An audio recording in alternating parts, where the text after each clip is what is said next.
کو گھر میں لوٹا دیتا ہے، نہ اس سے مکان چھینا، نہ اس سے کپڑے چھینے، نہ اس سے روزی چھینی، یہ اللہ کا حلم ہوا ہے۔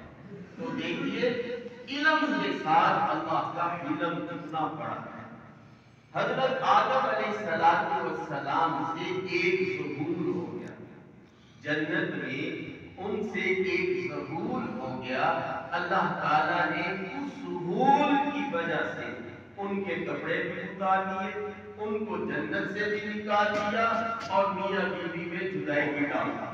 تو دیکھیے اللہ تعالیٰ نے ان کے ایک ظہور کی وجہ سے، غلطی بھی نہیں تھی، صرف ایک ظہور تھا، ایک اجتہادی خطا تھی، اللہ نے اس کے بدلے میں کپڑے بھی اتار دیے، جنت سے بھی نکال دیا اور دنیا میں بھی کافی عرصے تک میاں بیوی میں جدائی بھی کر دی۔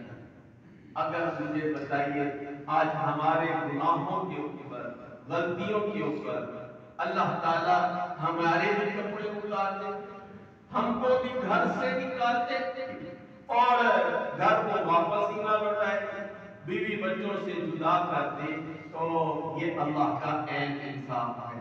لیکن اللہ نے اپنے علم کے باوجود کہ بندہ میرا نافرمان ہے، اپنے علم کی صفت بندوں پر عطا فرما دی کہ میں تمہاری غلطیوں کو درگزر بھی کرتا ہوں۔ اسے کہتے ہیں تحمل و برداشت، کہ آج اللہ تعالیٰ انسانیت کے اتنے گناہ ہیں، اتنی سراپولی نافرمانیاں ہیں، تو آج بھی اگر کوئی بچہ پیدا ہوتا ہے تو معلوم ہوتا ہے اللہ ابھی انسانیت سے اکتایا نہیں ہے، مایوس نہیں ہوا۔ ہر بچہ اس بات کی گواہی ہے، اللہ آج بھی بندوں سے حلم کا معاملہ کر رہے ہیں، اللہ تعالیٰ کا تحمل و برداشت ہے۔ جب اللہ کی یہ صفت ہے برداشت کی، تحمل کی، تو نبی صلی اللہ علیہ وسلم نے ارشاد فرمایا تخلقوا باخلاق اللہ تعالی، اللہ کی صفات کو تم اپنے اندر اتارا کرو۔ جب اللہ کی صفات تحمل و برداشت کی ہے تو ہمیں بھی اللہ کی اس صفت کو اپنے اندر اختیار کرنا چاہیے۔ یہ ایک ایسی صفت ہے جب بندے کے اندر یہ صفت پیدا ہو جائے اس کی زندگی خوشیوں کا گہوارہ بن جائے۔ اگر خدا نہ خواستہ یہ صفت بندے سے مفقود ہو جائے، بندہ اس صفت الہیہ سے محروم ہو جائے، تو نتیجہ کیا ہوگا؟ اس کا جھگڑا کبھی بیوی کے ساتھ، کبھی بچوں کے ساتھ، کبھی بہن بھائیوں کے ساتھ، مسجد میں آئے گا تو مسجد کے نمازیوں کے ساتھ، بس چپلش ہی رہے گی، ناراضگی ہی ناراضگی رہے گی۔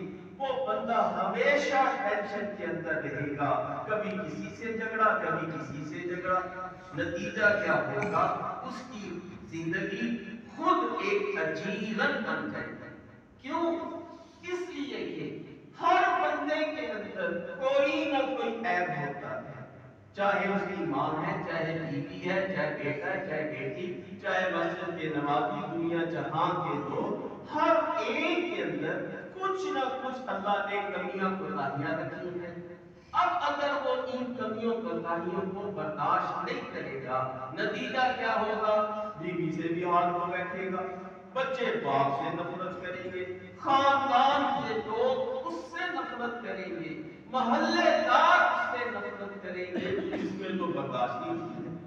لیکن اگر وہ شخص اپنے اندر تحمل و برداشتی صرف پیدا کر دے کہ اللہ کے بندے ہیں، چلو ان سے بھی غلطی ہو جاتی ہے، میں ان کو معاف کرتا ہوں، اگر وہ اس خوبصورت صفت کو اپنے اندر پیدا کر لے گا، اس کی زندگی انتہائی خوشیوں کا گہوارہ بن جائے گی۔ بیوی سے بھی معاملات اچھے، بچوں سے بھی معاملات اچھے، خاندان کے لوگوں سے بھی معاملے اچھے، پورے معاشرے سے معاملے اچھے، وہ آدمی پرسکون زندگی گزارے گا۔ اور نبی علیہ السلام کی زندگی کا مطالعہ کریں تو آپ کو پتہ چلے گا کہ آپ صلی اللہ علیہ وسلم کی مقدس زندگی کے اندر یہ تحمل کی صفت ہر جگہ نمایاں ہے، ہر جگہ نمایاں ہے۔ حضرت انس بن مالک رضی اللہ تعالی عنہ آپ صلی اللہ علیہ وسلم کے چھوٹے سے بچے تھے جب آپ کی خدمت میں آئے، 10 سال آپ کی خدمت کی۔ فرماتے ہیں اس 10 سالوں میں نبی صلی اللہ علیہ وسلم نے نہ مجھے مارا، نہ ڈانٹا، نہ دھمکایا۔ یہ حالانکہ وہ چھوٹے بچے تھے، چھوٹے بچے کام کے اندر اور حکم پابندیاں بھی کرتے ہیں، لیکن آپ صلی اللہ علیہ وسلم کا ایسا تحمل تھا، ایسی برداشت تھی، آپ نے 10 سالوں کے اندر نہ ڈانٹا، نہ مارا، نہ دھمکایا۔ یہ بہت مشکل بات ہے، یہ بڑے بچے درجے کی بات ہے۔ یہ تحمل مزاجی کی ایک عظیم مثال ہے۔ اور طائف کے لوگوں نے آپ صلی اللہ علیہ وسلم کو پتھر مارے، نہ کھانا پوچھا، نہ پانی پوچھا، بلکہ عرب کے دستوروں کے خلاف اوباش لڑکے پیچھے لگا دیے، انہوں نے آپ کو ماسدہ پتھر مارے، خون آپ کی جوتیوں میں جم گیا، اور فرشتے حاصل ہو کے پہاڑوں والے آپ حکم دے ہم 2 پہاڑوں کو ملا کر ان کو تہس نہس کرتے، تو آپ صلی اللہ علیہ وسلم اللہ تعالیٰ سے دعا کر رہے ہیں کہ اللہ تعالیٰ انہی قوم سے اللہ ہدایت دے گا اور ان سے دین کا کام لے گا، تو آپ صلی اللہ علیہ وسلم ان کے لیے دعا کر۔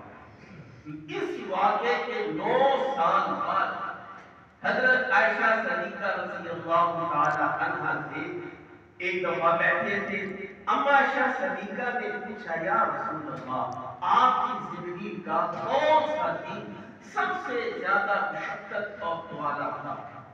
آپ صلی اللہ علیہ وسلم نے 9 سال کے بعد بھی فرمایا کہ مجھے وہ طائف کا دن آج بھی یاد آتا ہے تو مجھے لرزہ طاری ہو جاتا ہے، وہ دن میرا بہت سخت تھا۔ اندازہ کریں اتنی سخت قوم اور آپ کا تحمل اور برداشت کیا کہ آپ ان کے لیے دعا کرتے ہیں۔ غزوہ احد کے اندر نبی صلی اللہ علیہ وسلم پر دشمنوں نے حملہ کیا، زخم آئے سر مبارک پر، دھان مبارک ٹوٹ گیا، تو آپ صلی اللہ علیہ وسلم تحمل برداشت سے کام لیتے ہیں، فرما رہے ہیں اللہم اہدی قومی فإنہم لا یعلمون، اے اللہ میری قوم کو ہدایت عطا فرما، وہ نہیں جانتے حقیقت حال۔ تو یہ کیا ہے؟ یہ نبی صلی اللہ علیہ وسلم کی تحمل برداشت۔ تو میرے بھائیوں آج ہم لوگوں کے اندر تحمل ہماری زندگیوں سے نکل گیا ہے۔ گاڑی چلانے کا مسئلہ ہو، گاڑی کھڑی کرنے کا مسئلہ ہو، ہمسایوں کے ساتھ کوئی معاملہ ہو، نمازی کے ساتھ معاملہ ہو، ایسے محسوس ہوتا ہے کہ اس امت محمدیہ کے اندر صرف تحمل یہ مقصود ہی ہو چکی ہے۔ جس شخص کو ذرا سا چھیڑے وہ بھڑکنے کے لیے تیار ہوتا ہے، ذرا سی انگلی لگ جائے وہ پھٹنے کے لیے تیار ہو جاتا ہے۔ یہ تحمل برداشت آج امت کے اندر نہیں ہے۔ آج ہر گھر کے اندر میاں بیوی میں لڑائی ہو رہی ہے۔ کیوں لڑائی ہو رہی ہے؟ بیوی شوہر کی غلطی کو برداشت کرنے کے لیے تیار نہیں، شوہر کے کتنے احسانات، ذرا سی غلطی ہوئی نہیں اس کے اندر برداشت ہی نہیں ہے، بس اسی وجہ سے لاچار رہتے ہیں۔ اور شوہر بھی بیوی کی غلطی کو برداشت کرنے کے لیے تیار نہیں ہے، اس کی کتنی قربانیاں ہوں گی، ذرا سی طبیعت کے خلاف کوئی بات ہو جائے وہ اس کو برداشت نہیں کرے گا، نتیجہ کیا ہوگا؟ سارا دن چپ چپ جاری رہتی ہے، لڑائی جھگڑے رہتے ہیں، گھروں کا سکون تباہ و برباد ہو گیا۔ اسی طرح یہ وجہ کیوں بن رہی ہے؟ آج گھروں کا سکون کیوں تباہ ہو رہا ہے؟ اس وجہ سے کہ آج ہمارے اندر سے تحمل ختم ہو گیا ہے، غلطیوں کے اوپر صبر ختم ہو گیا ہے۔ چلو کسی نے غلطی کر لی تو میں بھی اس کو معاف کر دوں، اور چنانچہ یہ بات بڑی تواتر سے ثابت ہے جو آدمی اللہ کے بندوں کی غلطیوں کو جلدی سے معاف کر دیتا ہے، اللہ بھی کی سنت ہے، اللہ بھی اس شخص کو جلدی سے معاف کر دیتا ہے۔ چنانچہ ایک شخص کا واقعہ دیکھا ہے کہ اس کی بیوی سے ایک بہت بڑی غلطی ہو گئی، اور اگر وہ اس کو طلاق دے دیتا تو وہ حق بجا تھا، لیکن اس نے کہا چلو اللہ کی بندی ہے، غلطی ہو گئی، میں اس کو معاف کر دیتا ہوں۔ چنانچہ اس نے معاف کر دیا، چند روز بعد ہی اس کی وفات ہو گئی۔ کسی نے اس شخص کو خواب میں دیکھا، تیرا کیا معاملہ ہوا؟ وہ کہنے لگا میرا معاملہ یہ ہوا کہ اللہ نے مجھے سامنے کھڑا کیا، کہا، فرمایا کہ تو نے میری ایک بندی پر اس بندی ہونے کی وجہ سے تو نے اس کو معاف کیا، آج میں بھی تجھے معاف کرتا ہوں کہ تو میرا ایک بندہ ہے، میں بھی تجھے معاف کرتا ہوں۔ تو ایک بیوی کی غلطی کو برداشت کرنے پر اللہ نے اس کو معاف کر دیا۔ اور آپ صلی اللہ علیہ وسلم بھی اپنی بیویوں کی غلطیوں پر صرف نظر کرتے تھے۔ بیویاں بھی غلطی کر جاتی تھیں اور تیز بول جاتی تھیں، لیکن آپ صلی اللہ علیہ وسلم صرف نظر کر جاتے تھے، برداشت کر جاتے تھے، اگنور کر دیتے تھے۔ چنانچہ احادیث میں ایک واقعہ لکھا ہے، آپ صلی اللہ علیہ وسلم اور معاشرہ صدیقہ پر کسی مسئلے میں گفتگو ہو رہی تھی اور کوئی نجاتی کی بات تھی۔ اتنے میں ابو بکر صدیق رضی اللہ تعالیٰ عنہ آگے، آپ نے فرمایا لو تمہارے ابا آگے ہیں، چلو ان سے فیصلہ کروا لیتے ہیں۔ چنانچہ آپ ابو بکر صدیق سے فرمانے لگے، اے ابو بکر تم ہمارے اندر فیصلہ کرا دو۔ اور فرمایا اچھا ٹھیک ہے میں فیصلہ فرماتا ہوں، کیا مسئلہ ہے؟ تو عائشہ صدیقہ سے نبی صلی اللہ علیہ وسلم نے فرمایا عائشہ تم بتاؤ گی پہلے کہ پہلے میں بتاؤں؟ عائشہ صدیقہ کہنے لگی چلے پہلے آپ بتائیں، لیکن ٹھیک ٹھیک بتانا ہے۔ معاذ ایسی بات کہتی۔ ابو بکر صدیق رضی اللہ تعالیٰ کو بڑا غصہ آیا اور ایک تھپڑ لگایا، وہ نبی علیہ السلام سے کہہ رہی ہے پر ٹھیک ٹھیک بتائیں، مجھے نہیں پتا اللہ کے نبی ہے وہ تو غلط بات کر ہی نہیں سکتے۔ جب ایک تھپڑ لگا تو بھاگ کر دوسرا تھپڑ سے بچنے کے لیے نبی صلی اللہ علیہ وسلم کی اوڑ میں آ گئے۔ آپ صلی اللہ علیہ وسلم نے ابو بکر صدیق سے فرمایا ہم نے تو آپ سے فیصلے کے لیے بات کی تھی، صلاح کی بات کی نہیں تھی، چلو تم جاؤ ہم اپنا فیصلہ خود کر جائیں۔ اور جب وہ چلے گئے تو عائشہ سے فرمانے لگے دیکھا میں نے تجھے دوسرے تھپڑ سے بچا دیا ہے، تیرے ابا کے دوسرے تھپڑ سے تجھے بچا دیا ہے، اور بات ختم ہو گئی۔ ایسے ہی جب آپ عائشہ صدیقہ کسی بات کے اوپر ناگواری سے پیش آتی تو آپ صلی اللہ علیہ وسلم بڑے پیار سے کہتے اے میری منی سی عائشہ، اے میری منی سی عائشہ، تو اتنا غصہ کیوں کرتی؟ اتنے پیار سے بولتے وہ غصہ ہی معاملہ ختم ہو جاتا۔ تو دیکھو نبی علیہ السلام جو اپنی بیویوں کا اتنا حق ادا کرنے والے، بیویاں زیادتیاں کرتی تو کیا آپ صلی اللہ علیہ وسلم ان کے غصے کا جواب غصے سے دیتے بلکہ تحمل اور برداشت سے دیتے؟ یہ ایمان والوں کی صفت ہے، ادفع باللتی ہی احسن، پوری باتوں کا خوبی کے ساتھ جواب دیا کرو۔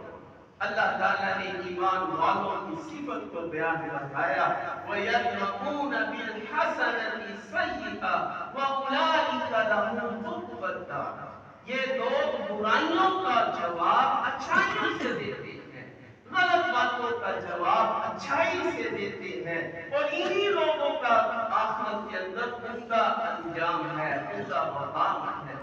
مجھے بتائیے کیا اگر کسی کپڑے کو پیشاب لگ گئے تو آپ اس پیشاب والے کپڑے کو پیشاب سے دھو دیں، کبھی وہ پاک ہوگا؟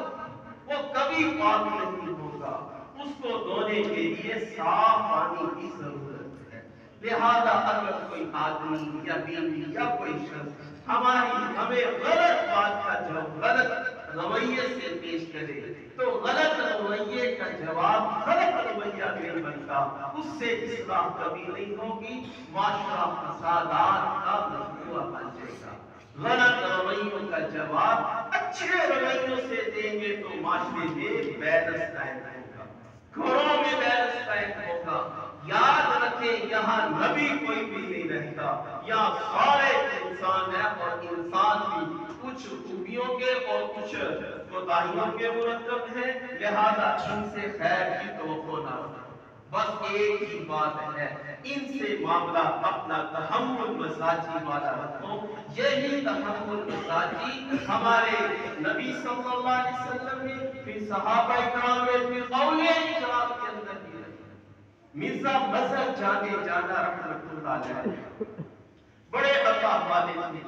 حضرت شاہ ولی اللہ رحمہ اللہ تعالیٰ فرمایا کرتے، میں نے اللہ سے دعا کی، اللہ تیرا اس روح زمین پر سب سے مکرم بندہ کون ہے؟ تو مجھے بتایا گیا وہ مولانا مظہر جانے جانا رحمۃ اللہ علیہ۔ فرمایا روح زمین پر اس وقت ان سے بڑا اللہ والا کوئی نہیں تھا۔ ان کو ولایت کا درجہ کیسے ملا؟ ان کو ولایت کا درجہ ملا کہ ان کی بیوی بڑی بد زبان تھی اور بد اخلاق تھی۔ مریدین گھر میں آتے وہ ان سے کہتی تم کس فراٹی شخص کے پیچھے لگے ہو جو بھاگتا ہوں ان گھر میں نہیں، ایسی باتیں کرتے اور وہ اپنی اس بیوی پر صبر کرتے اور فرمایا کرتے بیوی کی ان باتوں پر صبر سے اللہ نے مجھے ولایت کا درجہ دیا۔ چنانچہ وہ اس کے لیے دعا بھی کرتے، نتیجہ یہ ہوا وہ فوت ہو گئے۔ ان کے جو شاگرد رشید تھے قاضی مظہر پانی پتی رحمۃ اللہ علیہ، یہ ان کے شاگرد رشید تھے اور یہ قاضی مظہر پانی پتی رحمۃ اللہ علیہ ایک وقت میں محدث بھی تھے، مفسر بھی تھے، صوفی بھی تھے۔ اور حضرت مولانا مظہر جانے جانا رحمۃ اللہ علیہ فرمایا کرتے اگر کل قیامت کے دن اللہ مجھ سے پوچھے اے مظہر تو کیا لے کر آیا ہے تو میں قاضی مظہر کو آگے کر دوں گا، اللہ میں یہ لے کر آیا ہوں اور اللہ مجھے معاف کر دے گا۔ تو قاضی مظہر جانے جانا رحمۃ اللہ بھی بڑے اللہ والے تھے۔ چنانچہ جب ان کی وفات ہو گئی مظہر جانے جانا کی تو انہوں نے بھی اپنی پیر صاحب کی اہلیہ کو ایک گھر دے دیا، پانی پت کے رہنے والی تھی اور وہ جب تنہائی میں رہنے لگی تو ان کی انسیت اب قرآن سے بڑھ گئی۔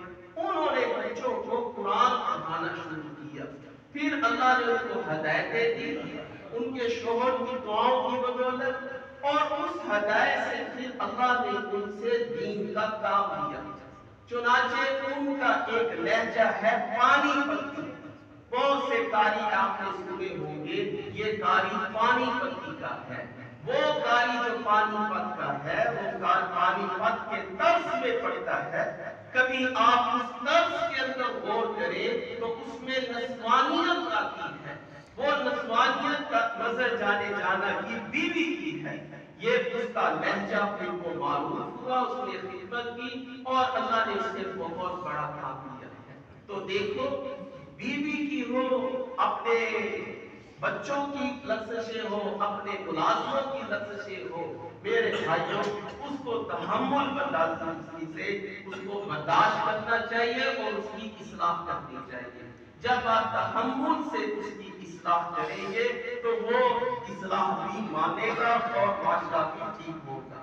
ایک صحابی تھے جن کی عادت یہ تھی کہ وہ لوگوں کے درختوں کے اوپر چڑھ کر ان کی کھجوریں کھا جاتے تھے۔ لوگوں نے ان کو پکڑا، جن کو بڑا سمجھایا ہے یہ بات نہیں آتے، آپ نے ان کو سامنے بٹھایا، کہتے ہیں میں تو ڈر گیا، اب آپ صلی اللہ علیہ وسلم میرا ہاتھ کاٹیں گے، مجھے ڈانٹیں گے، سزا دیں گے۔ آپ نے بڑی شفقت سے میرے سر پر ہاتھ رکھا، میرا آدھا خوف ختم ہو گیا۔ مجھ سے فرمانے لگے تم کیوں لوگوں کی کھجوریں اوپر چڑھ کر کھاتے ہو، جو نیچے گری ہے وہ تو تم کھا لیا کرو، اوپر چڑھ کر کیوں کھاتے ہو؟ کہنے لگے یا رسول اللہ مجھے بھوک بڑی لگتی ہے اس وجہ سے میں اوپر چڑھ کر کھاتا ہوں۔ آپ نے فرمایا اے اللہ اس کے فقر کو دور کر اور اس کی بھوک کو دور کر۔ فرمایا آپ نے یہ فرمانا تھا اس کے بعد سے کبھی بھی میں نے لوگوں کے درختوں پر چڑھ کر کھجوریں دیکھی۔ یہ تھا آپ صلی اللہ علیہ وسلم کا تحمل۔ تو میرے بھائیوں، اللہ کی صفات کو اپنے اندر پیدا کرو۔ یہ تحمل و برداشت یہ اللہ کی صفت ہے۔ اللہ یہ چاہتے ہیں میرے بندوں میں بھی یہ صفت ہو۔ آپ لوگوں کو معاف کریں گے، ارحم من فی الارض یرحمکم اللہ من فی السماء۔ تم زمین والوں پر رحم کرو گے، آسمان والا تم پر رحم کرے گا۔ لہذا آج گھروں کو اور مسجدوں کے ماحول کو سنوارنا چاہتے ہیں تو لوگوں کی غلطیوں کو معاف کریں۔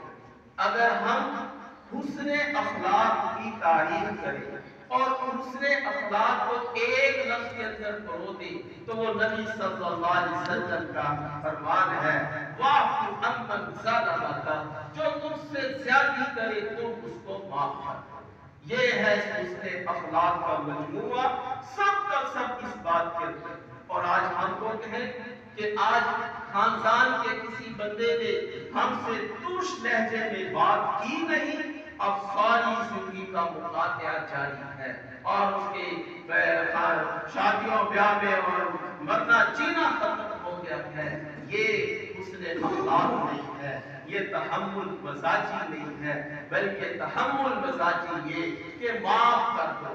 نبی صلی اللہ علیہ وسلم نے فرمایا، میری اس ذات کی قسم جس کے قبضہ میں میری جان ہے، ایک صدقے سے مال کم نہیں ہوتا، دوسرا معاف کرنے سے کبھی بندہ ڈیگریڈ نہیں ہوگا، اللہ اس کو ضرور عزت دے گا۔ من تواضع للہ رفعہ اللہ، جو اللہ کے لیے تواضع کرے گا اللہ اس کو بلند و بالا کرے گا۔ تو بھائی آج یہ تحمل مزاجی کی صفت پیدا کرنے کی ضرورت ہے۔ اپنے بھائیوں کی، بیوی بچوں کی، نمازیوں کی آپس کے لفظوں کو معاف کرنا سیکھیں، انشاءاللہ تعالی اللہ بھی ہمیں جلد معاف فرما دے گا۔